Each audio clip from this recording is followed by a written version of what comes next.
We're putting two of the most popular e-readers against each other to see which one is best. Our two competitors inside this video are the Kindle Colorsoft and the iPad Mini 7. The Kindle Colorsoft comes in right at around $280, and the iPad Mini, on the other hand, is $200 more, hovering around $480 on Amazon. There are quite a few differences between these two devices, and we'll discuss all of them inside this video. I'll be breaking down this video into three different sections. We'll start off with hardware and design differences. Then we'll move into reading experience, and we'll finish up comparing the different ecosystems. By the end of the video, you're gonna know which one of these is the ultimate e-reader and whether or not you should go with a different Kindle version than the Colorsoft. We will begin by discussing some interesting things that you should know about the Kindle Colorsoft. If you read any kind of review on the Kindle Colorsoft, you're gonna notice that a lot of people are complaining about a yellowing on the screen. But don't worry, this has come to Amazon's attention and they are going to fix this. Inside of the box, you are going to be limited to a starter guide and a USB-C charging cable. On the other hand, with the iPad Mini, you're going to be getting all of your Apple starter stuff,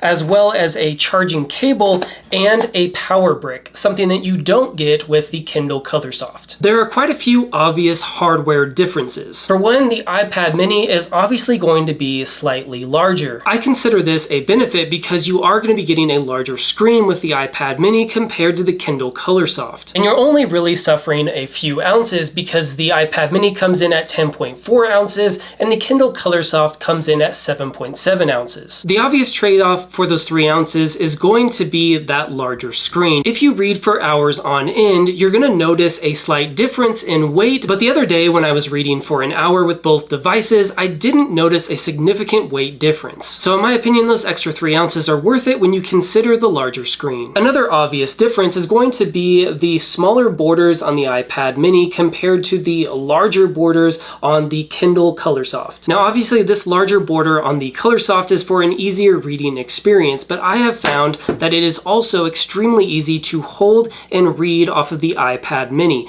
Typically I just hold it like this in one hand, or I will kind of grab it by the corner here, and it seems to work out just fine. Now we really can't talk about design without mentioning the screen. With the Kindle Colorsoft, you are going to have two different options. You could have a basic e-reader with the backlight turned off, or by using the settings here at the top, you can turn the brightness all the way up to 24, and it's going to be significantly brighter, but still slightly dimmer than the iPad Mini screen at full brightness. The Kindle Colorsoft clocks in at 300 ppi, where the iPad Mini comes in at 326 ppi. Where the Kindle Colorsoft is going to excel is going to be reading outdoors in direct sunlight. Because you can turn off that backlight and have a basic e-reader experience, you're going to have the most optimal screen for reading outdoors. However, I have found that the iPad Mini 7 is excellent at reading outdoors. I don't have any issues with squinting or seeing words. You could adjust the settings like bolding the text or turning up the brightness to have a better reading experience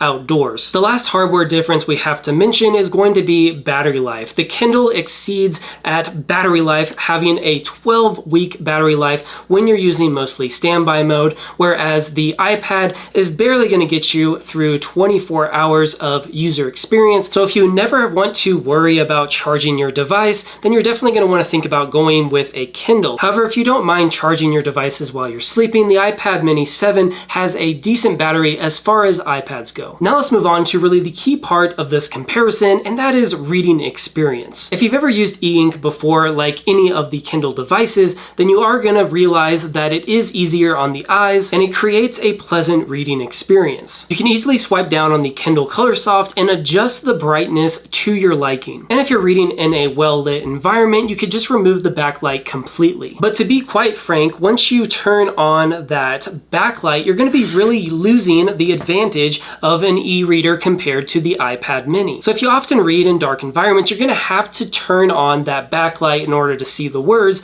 and at that point, the iPad Mini 7 is going to be a much better reading experience. I have noticed that my eyes don't really fatigue that much when reading off of an iPad, and there's a couple of different settings that I turn on to make it the best possible experience. One of the things I do is I turn on the night shift. It gives the screen an amber-like hue, making it much easier to read on the eyes. You could also at any time inside the Kindle app, turn it to to dark mode, which is going to make reading even easier. Now, we really can't talk about reading experience without testing out comics on both of these devices. The e-ink display on the Kindle Colorsoft is going to give you a paper-like experience when reading comics. It's going to be kind of toned down as far as color goes, but you are going to get that almost faded comic book style on the e-reader. But when it comes to the ultimate color experience, it's pretty obvious that the iPad mini is going to destroy the Colorsoft. There's just no comparison. The iPad mini looks so much better, and there are way more vibrant colors with the iPad mini, and it really does create the ultimate comic book reading experience if you want that color and richness of tone. Before I give you my choice as the winner between these two devices, we have to talk about the ecosystems. The Kindle ecosystem is going to allow you to keep track of your reading places and all your books across the Kindle app and your other Kindle devices. But the downfall to an e-reader is that you are going to be limited to the Kindle app only. With the Apple ecosystem, you're going to have all of your books synced up between your different devices, your iPhone, your computer, your iPad, everything's going to be synced within the app, but you also have the ability to read from other apps such as Apple Books. And if you're a fan of testing out different kinds of bookstores, I highly recommend checking out